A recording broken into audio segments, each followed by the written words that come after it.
Hey folks, welcome back to the channel. I am Brian, and today we're going to be taking a look at this brand new GENDOME Home 3000 power station, and I'm going to kind of explain to you why I'm showing this to you, because this is probably the most sophisticated power station that I've ever reviewed here on this channel or on my other channel. So GENDOME did send this out to me, and I accepted it because, and I'll go over this in more detail, but I think this is going to be a perfect solution for you RV people, including me, hopefully here in the near future.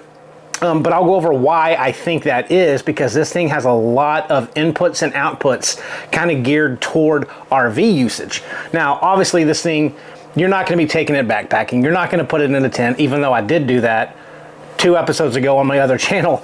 In the below freezing temperatures, I use this to run a 12-volt heating blanket and a small little portable ceramic heater inside a tiny little one-person tent, and this thing of course did great because it's gigantic. That's not the use case scenario for something this big. This thing does weigh 83 pounds.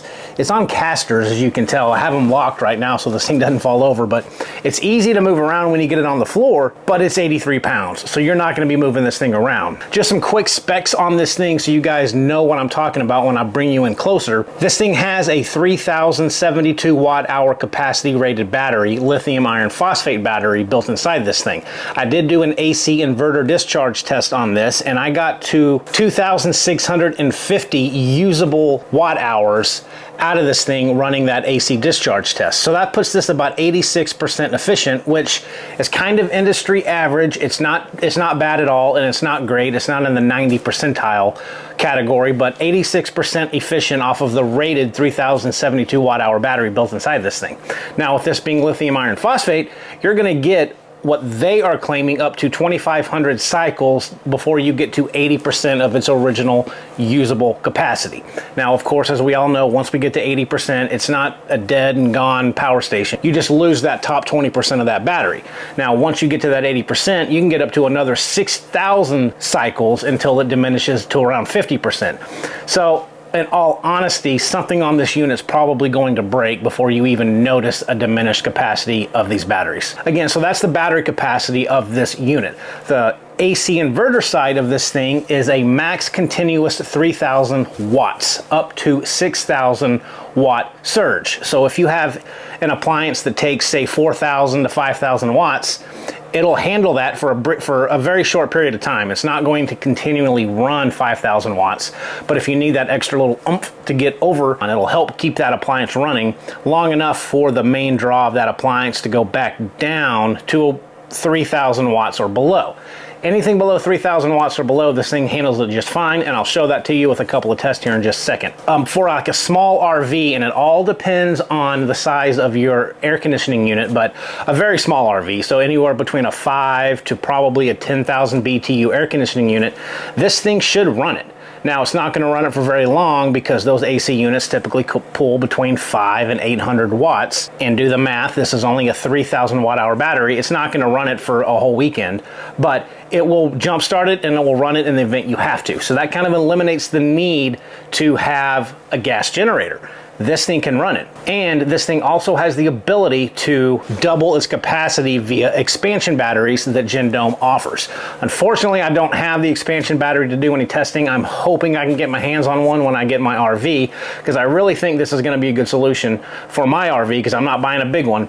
But you put an expansion battery on this, and this setup should be able to run my RV, at least what I'm planning on my RV and the size of it, overnight easily, even running the AC unit. So I'm going to bring you folks in a little bit closer, because this is the main display screen, and you can't see it from that far away, but here in Texas right now, it's actually snowing, and we've got ice on the ground, which is why I'm in my jacket, and I've got a space heater behind me trying to keep me warm. But I'm going to bring you in a little bit closer. I'm going to show you the screen, and then I'm going to turn this thing around and show you all the inputs on the front and the back that you can use off of this generator. So here's the main screen, obviously, and 96% is where this battery currently sits at.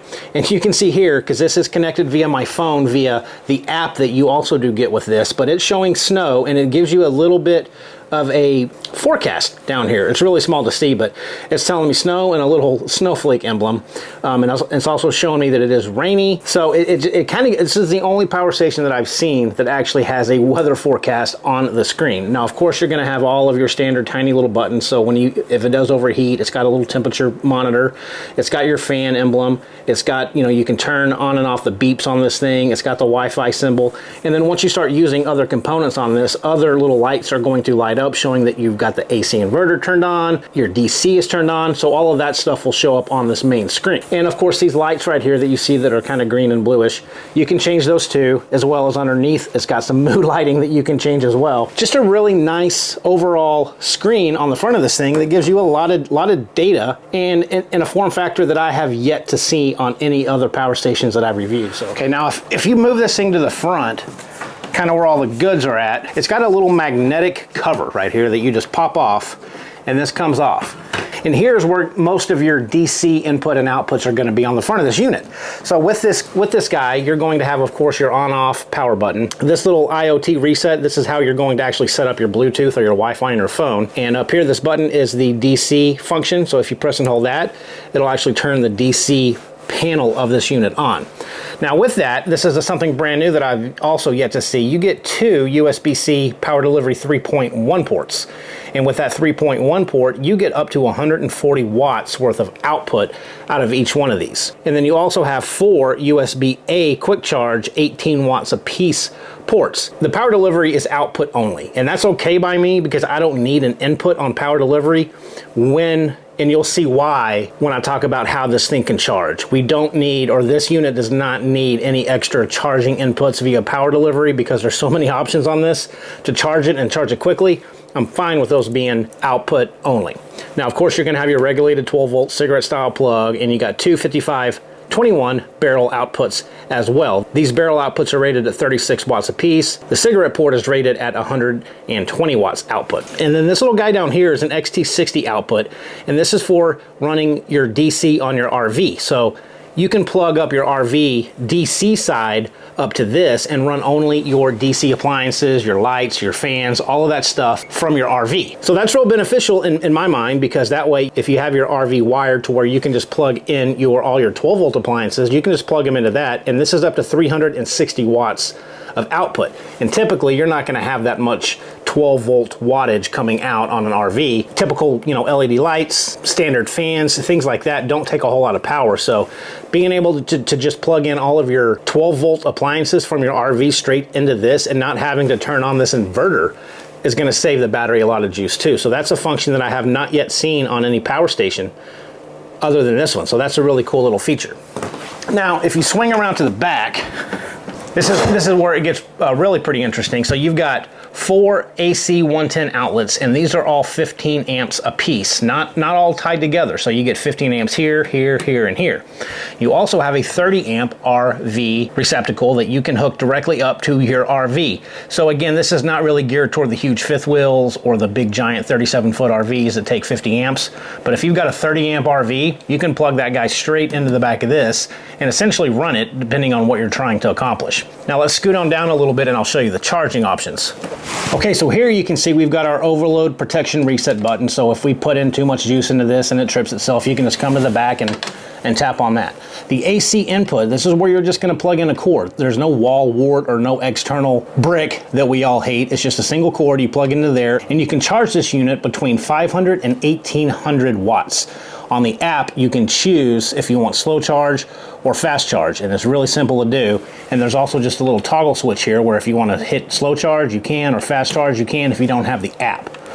I keep mine on slow because I don't want to charge at 1800 watts because that is really hard on the batteries. Down here, you've got your XT90 port, and this is for solar charging. So you can charge up to 1500 watts worth of solar panels between 12 and 75 volts. So this thing will take a massive amount of solar input. And over here, you also have, which again, I've never seen, or I don't have a power station that has one, you can hook up wind power. So like a windmill, essentially. This will give you up to 200 watts of input from wind energy, i.e. windmill or something to that nature. So you've got AC input, you've got solar input, and you've got wind input. And then down here are the battery 1 and battery 2 expansion ports, which again, I don't have an expansion battery, but this is where you would hook up the expansion batteries to either double or triple the capacity of this unit. Hopefully this setup won't blind you, but I want to show you the type of power that this thing outputs.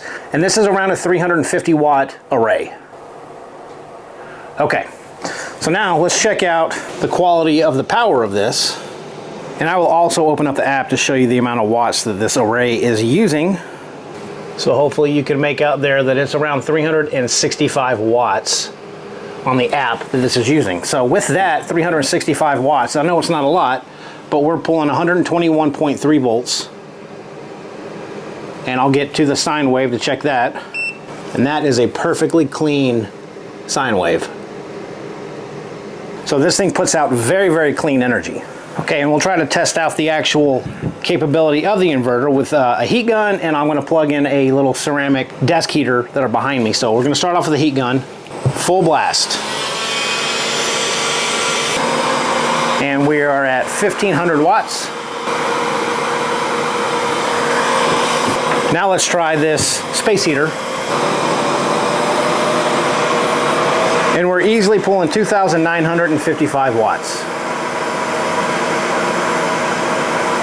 So I'll let this run for a little bit, but as you can see right at 3,000 rated watts that this thing is capable of, it's running both of these just fine. So here's your display where you can see I'm currently pulling 2,895 watts, battery's at 95%. My remaining time is right now 47 minutes if I were to keep this going as long as I could, and I have 0 watts worth of input. So a couple of other little notable features. It does have 2 wireless charging pads up top, where if you have a device that can accept wireless charging, you just turn on the DC function of this power station and you just place the phone or whatever on top and it will charge wirelessly at 15 watts max. So it does have wireless charging capability, and this thing can also be used as an emergency power supply. So you can hook this thing up to your wall outlet, to your grid, and then plug in another appliance to the AC inverter side of this power station. And what will happen is this appliance will take the power from the wall, it'll bypass the batteries through this power station and power that appliance. In the event of a power outage where your wall outlet, your grid power shuts down, it will automatically switch over to the batteries inside this thing to keep that appliance running. So this is not a professional grade UPS. It does not switch over to the battery in less than 1 millisecond. It takes about 10 milliseconds. So you can't hook anything up, sensitive type of electronics, but you know, like an aquarium, lights, TV, refrigerator, things like that, it will work perfect. But as far as like keeping computers running, those are real finicky, and this is not rated as a professional emergency power supply or uninterruptible power source. So keep that in mind, but it does feature it.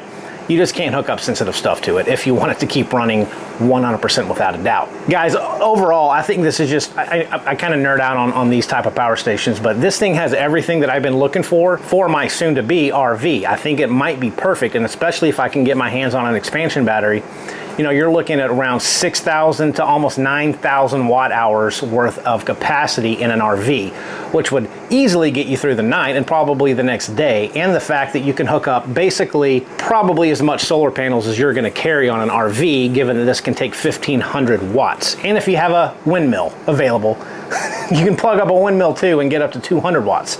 So this thing kind of checks off all the buttons, and I've had this for about a month, and I've used it here in the garage, and I've taken it out camping with me, and it's performed flawlessly. I haven't seen any hiccups, any kind of torquey things about this thing. It's just worked for me so far. Again, this is not a long-term review, but from what I've been able to gather from this unit, it's been fantastic. So, and again, with the built-in app, you can monitor it, you can change the AC charging speed, you can see how much input you're putting into this unit from either solar or a windmill. You can see your output, you can change the lights on it, so there's a lot you can do with the app as well. But overall, guys, I think this is just a really cool little power station, and I'll put the link down below. I don't even honestly think this is available yet to actually buy. That might have changed since they actually sent this to me, but I will put the GENDOME Home 3000 link down below if you just want to go take it out, because they took a lot better pictures of this thing than I did. So folks, that's it for this GENDOME Home 3000. Just a really neat little power station, and I'm pretty excited, and hopefully I'll get to put it through its paces when I get an RV, hopefully here pretty soon. So guys, until then, take care. Thanks for watching.